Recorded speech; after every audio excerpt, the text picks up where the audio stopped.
옛날 어느 고을의 모주꾼 이야기입니다. 이 모주꾼은 술버릇이 고약하기로 소문났습니다. 술만 마셨다 하면 누구든지 시시비비 싸우기 일쑤였고 목청은 얼마나 큰지 고래고래 큰 소리로 고함을 쳐대는 꼴이 개차반도 이런 개차반이 없기로 소문났습니다. 그런 그에게는 조카가 하나 있는데 장성하여 이제 결혼을 한다 합니다. 남동생이 죽고 재수 혼자 키운 조카이기에 모주꾼에게는 정말 자식같이 사랑을 준 조카였습니다. 옛날에는 신랑이 신부집에서 먼저 혼례를 치렀죠. 그 혼례식에 신랑 집 대표로 가까운 친척 가운데 나이 많은 어른이 참석하였는데 그 사람을 상객이라 지칭하였습니다.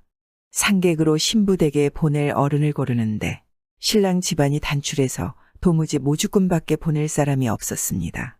못 믿었지만 결국 사람이 없어 모주꾼을 상객으로 보내기로 하였습니다. 아주버님 정말 술을 참으실 수 있겠습니까? 신랑 어머니는 아무래도 믿었지 않은지 말고삐를 잡고 다시 한번 묻습니다. 염려 마십시오. 아무런들 제가 조카 혼례식에서 실수하겠습니까? 술이라면 눈도 떠보지 않을 테니 마음 툭 놓으십시오. 모주꾼은 사뭇 의젓하게 큰 기침까지 하며 말 한 장에 앉아 길을 떠났습니다. 홍가에 당도하여 자리를 잡아 앉자마자 음식상이 들어옵니다. 음식이 상다리가 부러질 지경입니다. 상 곁에 술 주전자가 보이자 모주꾼은 원수 보듯 눈을 돌려버립니다. 한 잔 드십시오. 햅쌀로 담근 동동주입니다. 이 집 사돈의 몸종이 손님을 접대하느라 공손하게 잔을 내밉니다. 부잣집 안사돈의 몸종이라 그런지 용모도 곱고 사뭇 공손하여 딱 한 잔만 하고 생각하다가는 아니올시다. 저는 술을 한 모금도 못합니다. 술이라면 곁에도 못 간다는 듯 손사래까지 활활 칩니다. 술 구더기가 둥둥 뜬 동동주를 보자 입안에 군침이 가득 고이고 목젖이 넘어갈 지경입니다. 그럼 이 모가주나 조금 맛보십시오. 3년 된 것이 온데 잘 우러났습니다. 이 댁마님 술 담그는 솜씨는 동네에 소문이 났습니다. 모주꾼은 입안에 한 보씩이나 도는 군침을 꿀꺽 삼키며 거듭 도리질합니다. 거절하느라 안간힘을 쓰다 보니 상판까지 험하게 일그러집니다. 어디 편찮으십니까? 예, 뱃속이 조금. 그럼 이 매실주를 한 잔 드시지요. 뱃속 안 좋은데야 매실주를 덮을 게 없지요. 아닙니다.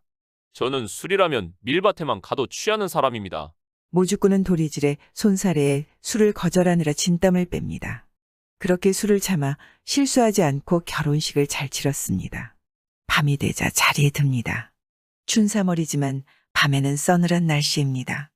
손님방이라고 방에 군부를 얼마나 넣었는지 하도 더워 옷옷을 벗어 던지고 잠자리에 듭니다. 그러나 아무리 잠을 청하려 해도 아까 권하던 술잔들이 눈앞에 어른거려 맨송맨송 좀처럼 잠이 오지 않았습니다. 동동주, 모과주, 매실주 모두가 고루고루 알맞게 있고 알맞게 우러난 술이 눈앞을 지나가고 그때마다 입안에 군침이 고입니다. 그때 얼핏 눈앞을 스치는 게 있습니다. 아까 음식 수발하던 안사돈의 몸종이 부엌에 들락거릴 때 부엌으로 나 있는 지게문으로 언뜻 보인 술독이 생각납니다.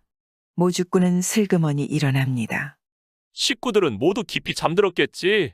식구들은 낮에 손님 수발에 지쳐 깊이 잠든 것 같습니다. 잠자리에 든 차림 그대로 아랫도리만 입고 윗도리는 벗은 채 슬그머니 부엌으로 나갑니다. 깜깜한 부엌에서 술독이 어디 있나 하고 더듬습니다. 주둥이가 작은 것이 술독이 틀림없습니다. 술독을 기울여 봅니다. 막걸리가 어지간히 담긴 것 같습니다. 잔을 찾을 수가 없어 큼직한 술독을 그대로 들어 입을 대고 조심조심 기울이고는 꿀꺽꿀꺽 들이킵니다. 술을 하도 모질게 참은 다음이라 술 넘어가는 소리가 마른 논에 물 들어가는 소리입니다. 한참 들이키다가 숨이 차서 입에서 술독을 뗍니다. 이게 뭐야? 무엇이 공중에서 상투를 붙잡는 것 같습니다. 요리조리 고개를 움직여 봅니다. 두 손은 술독의 양쪽 손잡이를 잡고 있어 손으로는 더듬어 볼 수도 없습니다. 잘못 두 손을 놓았다가 술독을 놓쳐 깨지기라도 한다면 온 집안 사람을 깨울 판입니다. 아이고, 이게 무엇이다냐? 상투가 천장에 매달아 놓은 갈고리에 걸린 것 같습니다. 점심 바구니 같은 걸 걸어놓는 갈고리입니다. 허리를 굽힐 수도 없어 술독을 내려놓지도 못하니 참으로 난감할 노릇입니다. 어떻게든 상투에서 갈고리를 빼보려고 고개만 요리조리 내두릅니다. 하지만 고개를 내두를수록 갈고리는 상투 속으로 더 깊이 파고듭니다. 아이고, 바지까지 내려가네. 허리에 너무 힘을 쓰는 바람에 바지가 아래로 흘러내립니다. 급하게 나오느라 허리끈을 제대로 매지 않은 것입니다. 누가 보면 흡사 모주꾼은 발가벗고 술독을 들고 벌을 서는 꼬락서니입니다. 어떻게든 상투에서 갈고리를 빼보려고 고개를 아무리 내둘러도 갈고리는 상투 속으로 더 깊이 들어갈 뿐입니다. 모주꾼은 고개만 내두르고 있습니다. 그러기를 한참 후 갑자기 새벽 달기 옵니다. 부엌으로 누군가 오는 것 같습니다. 잔치집이라 일이 많아 새벽부터 서두르는 것 같습니다. 모주꾼은 진땀이 날 지경입니다. 어라 구시렁거리며 들어오는 말소리가 전날 술을 권하던 안사돈의 몸종 같습니다. 어찌할 바를 모르고 모주꾼은 숨조차 제대로 쉬지 못하였습니다. 몸종은 어둠 속에서 여기저기 더듬습니다. 촛불에 불을 붙이느라 부싯돌을 찾는 것 같습니다. 더듬던 손이 이내 모주꾼 몸뚱이에 닿습니다. 모주꾼은 죽은 듯이 그대로 서 있습니다. 고깃간에 박서방이 벌써 와 고기를 걸어놨나. 몸종은 모주꾼 몸뚱이를 한참 더듬습니다. 어라, 따뜻하네. 새벽부터 돼지를 잡아 걸어놓고 갔나. 얼른 불을 켜야 하는데. 모주꾼은 아이고 나는 죽었다. 사돈댁 부엌에서 발가벗고 술독을 들고 있는 모습이 온 집안에 소문이라도 나면 무슨 염치로 세상을 살지 죽을 것만 같았습니다. 그때 부엌의 초가 환하게 켜집니다. 아이고 머니나. 몸종은 비명을 지르며 뒤로 발락 낮아빠집니다. 눈앞에 벌거벗은 모조꾼이 술독을 안고 갈고리에 매달려 있는 것입니다. 비명소리에 온 집안 식구가 깨어났습니다. 남정네들은 횃불을 들고 여인네들은 호미를 들고 도적이라도 잡을 양으로 부엌으로 달려나왔습니다. 모주꾼의 꼴을 본 사람들은 모두 그 자리에 말뚝이 박힙니다. 처녀들과 젊은 여자들은 얼굴을 쌓안고 도망칩니다.